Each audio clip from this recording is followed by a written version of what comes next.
मोक्षमार्गस्य नेतारं भेत्तारं कर्म भूभृतां ज्ञातारं विश्वतत्त्वानां वन्दे तद्गुणलब्धये। कालश्च 39।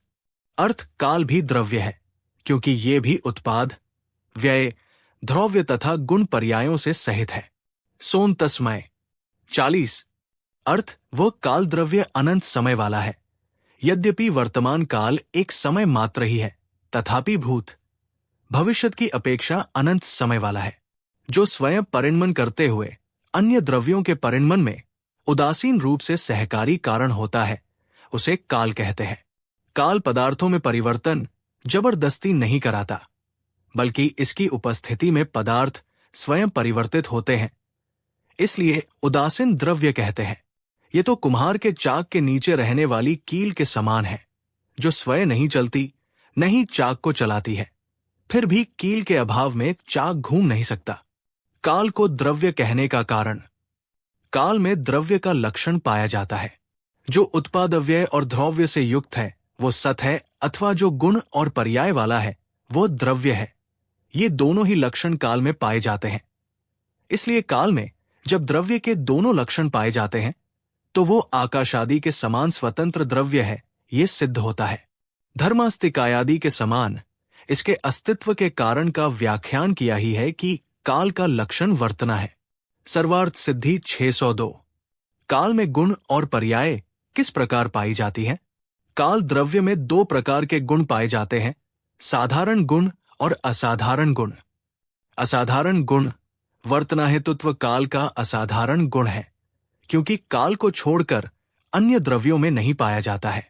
साधारण गुण अचेतनत्व, अमूर्तत्व, सूक्ष्मत्व, अगुरुलघुत्व आदि साधारण गुण हैं, क्योंकि ये गुण पुद्गलादि अन्य द्रव्यों में भी पाए जाते हैं। राजवार्तिक 2। पर्याय काल में उत्पाद, व्यय, द्रव्य रूप पर्याय भी है। अत काल द्रव्य की स्वतंत्र रूप से सत्ता सिद्ध होती है। वैसे ही संसार के सभी पदार्थ भी काल द्रव्य का सहारा लिए बिना घूम नहीं सकता, परिवर्तन नहीं कर सकते। अत काल द्रव्य उनके परिवर्तन में सहायक है, किंतु वह भी वस्तुओं को बलात् परिणमन नहीं कराता है, किंतु परिणमन करते हुए द्रव्यों को सहायक मात्र हो जाता है। जीवादिक द्रव्यों में पर्याय की उत्पत्ति में जो असाधारण कारण है उसको काल द्रव्य कहते हैं। काल के बिना जीवादि की पर्याय उत्पन्न ही नहीं होती। प्रत्येक पदार्थ परिवर्तनशील तथा विनष्ट होने वाला है, काल के अधीन है। अत अपने जीवन को उन्नत बनाने के लिए काल की सामर्थ्य को पहचान कर सत की ही प्राप्ति करने का प्रयत्न करें। काल के लक्षण 1। स्वयं बदलकर अन्य रूप नहीं हो जाता है। काल द्रव्य स्वयं के परिणमन में स्वयं निमित्त है तथा अन्य 5 द्रव्यों के परिणमन में भी निमित्त है, लेकिन परिणमन में निमित्त होने के कारण स्वयं नहीं बदलता कि काल बदलकर जीव हो जाए या पुदग्ल रूप हो जाए। 2। पर द्रव्य के गुणों को अपने में नहीं मिलाता, यानी कि परिणमन में निमित्त होने के कारण ऐसा नहीं होता कि अन्य के गुण अपने में मिला ले या अपने गुण अन्य में मिला दे। 3।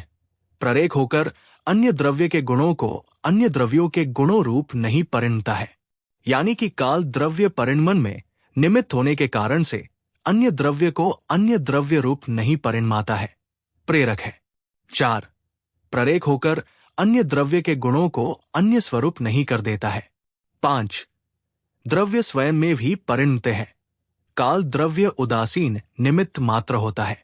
काल द्रव्य को धर्मादि द्रव्यों से अलग कहने का कारण, धर्म, अधर्म और आकाश ये 3 अरूपी द्रव्य अस्तिकाय रूप है, और काल अस्तिकाय रूप नहीं है, क्योंकि वह एक प्रदेश रूप ही है। उसमें निश्चय प्रदेशों के अभाव को बताने के लिए उसको काल द्रव्य को पृथक रूप से कहा है। मूलाचार 233। दूसरी बात, यदि प्रथम सूत्र में काल का पाठ रखते हैं तो निष्क्रियाणि च इस सूत्र में धर्म से लेकर आकाश तक के द्रव्यों को निष्क्रिय कहने पर जैसे जीव और पुद्गलों को सक्रियत्व प्राप्त होता है, वैसे ही काल द्रव्य को सक्रियत्व प्राप्त होता है। सर्वार्थ सिद्धि 602। काल कितने समय वाला है? यद्यपि वर्तमान काल एक समय वाला है, तो भी अतीत और अनागत अनंत समय है, ऐसा मानकर काल को अनंत समय वाला कहा है। मूल में तो कालाणु द्रव्य है तथा जो निरंतर बदल रहा है, तथा समय कालाणु की पर्याय है। काल द्रव्य अनंत समय वाला है। अनंत समय यानी भूत, वर्तमान और भविष्य के सभी समय मिला देने पर अनंत समय हो जाता है। यद्यपि वर्तमान काल एक समय वाला है, तो भी भूत और भविष्य अनंत समय है, ऐसा मानकर काल को अनंत समय वाला कहा है। काल दो प्रकार का है, निश्चय काल, व्यवहार काल। निश्चय काल प्रत्येक द्रव्य में प्रति समय जो परिणमन कराने में सहकारी कारण है, उसे निश्चय काल कहते हैं। इसकी पर्याय को समय कहते हैं। काल द्रव्य अनुरूप है, इसलिए कालाणु कहते हैं।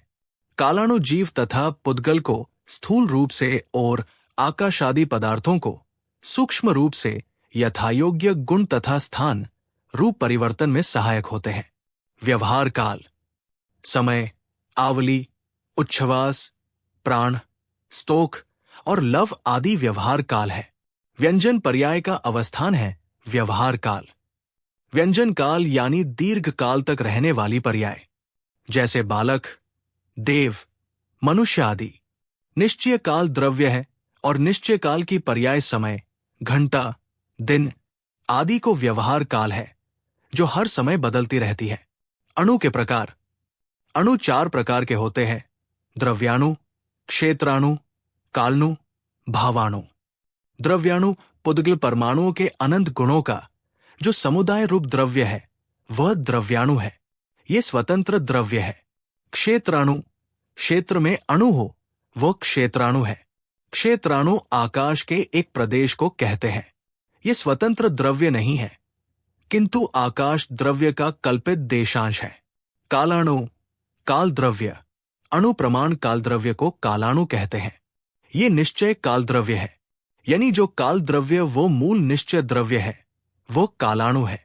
एक समय की पर्याय को भी कालाणु कह देते हैं। भावाणु जो भाव रूप से अणु हो, वो भावाणु है। भाव मतलब जीवादि का स्वभाव है, वो भावाणु कहलात है। जैसे जीव का स्वभाव ज्ञान दर्शन चेतन, ये जीव का भावाणु है। मूल में तो काल द्रव्य कालाणु है, वो दिखता नहीं है क्योंकि वो अरूपी है। उसका जो परिणमन है उसे समय कहते हैं। वो कभी दिखाई नहीं देता, ना तो द्रव्य दिखाई देता है, ना ही उसकी पर्याय दिखती है। जो दिखता है वो है उसके काम, वो है पुद्गल, तो मूल वस्तु भी दिख गई, ये कह देते हैं। उसे व्यवहार काल कहते हैं। जैसे स्कंद को देखकर परमाणु है कह देते हैं, वृक्ष को देखकर बीज का होना मान लेते हैं। काल द्रव्य सीधा तो दिखता नहीं, लेकिन उसके कार्य दिख जाने से कारण का पता चल जाता है। काल द्रव्य का पता चल जाता है। सभी द्रव्यों के पर्याय की जघन्य स्थिति एक समय है। आकाश के एक प्रदेश पर स्थित पुद्गल परमाणु मंद गति से गमन करने पर पास वाले दूसरे प्रदेश पर पहुंचने में लगे काल को समय कहते हैं। अथवा समीप रहने वाले 2 परमाणु जितने समय में परस्पर उल्लंघन करे, उतना काल समय है। यदि परमाणु तीव्र गति से गमन करे तो 14 राजु भी गमन करता है। काल द्रव्य असंख्यात है, अर्थात जितने लोकाकाश के प्रदेश है उतने ही काल द्रव्य है, अर्थात असंख्यात, क्योंकि लोकाकाश के एक एक प्रदेश पर एक एक कालाणु है। इन्हें रत्नों की राशि के समान कहा गया है। इन कालाणु में तथा आकाश द्रव्य में स्निग्ध और रुक्ष की शक्ति नहीं है, इसलिए आपस में नहीं चिपकते, जुड़ते हैं। काल द्रव्य उदासीन द्रव्य है, सत्स्वरूप है, अचेतन है, अमूर्तिक है, उत्पाद व्यय द्रव्य सहित है, नित्य है, निष्क्रिय है, गुण पर्याय वाला है, अवस्थित है, एक प्रदेशी है एवं लोकव्यापी है। 1 सतरूप है, सत यानी अस्तित्व होना, विद्यमान है, अस्थि रूप है। 2 अचेतन है, काल द्रव्य ने ज्ञान दर्शन आदि नहीं है, इसलिए अचेतन है। 3 अमूर्तिक है, काल द्रव्य में स्पर्श, रस, गंध, वर्ण नहीं पाए जाते, इसलिए अरूपी है। 4 उत्पाद व्यय द्रव्य रूप है, वर्तमान पर्याय का उत्पाद भूत पर्याय का हुआ व्यय तथा दोनों में द्रव्य का विद्यमान रहना द्रव्य है। 5 नित्य है, कालाणु में स्निग्ध रूक्ष गुण नहीं होने से परस्पर मिलकर स्कंद का निर्माण नहीं करते हैं। अत कालाणु नित्य है। 6 निष्क्रिय है, क्रियावती शक्ति नहीं है। द्रव्य में जो हलन चलन रूप परिणमन होता है उसे क्रिया कहते हैं। एक क्षेत्र से दूसरे क्षेत्र गमन नहीं होता, इसलिए निष्क्रिय है। इसमें परिणमन रूप क्रिया होती है, उत्पाद व्यय रूप क्रिया होती है। इस अपेक्षा से सक्रिय है। 7 गुण पर्याय वाला है। काल द्रव्य में गुण अनंत है, पर्याय भी अनंत है। 8 अवस्थित है। एक प्रदेश पर नियम से एक ही कालाणु रहता है। ये कालाणु अपना स्थान नहीं बदलते हैं, अपनी संख्या का उल्लंघन नहीं करते। जितनी संख्या है हमेशा उतनी ही संख्या रहती है।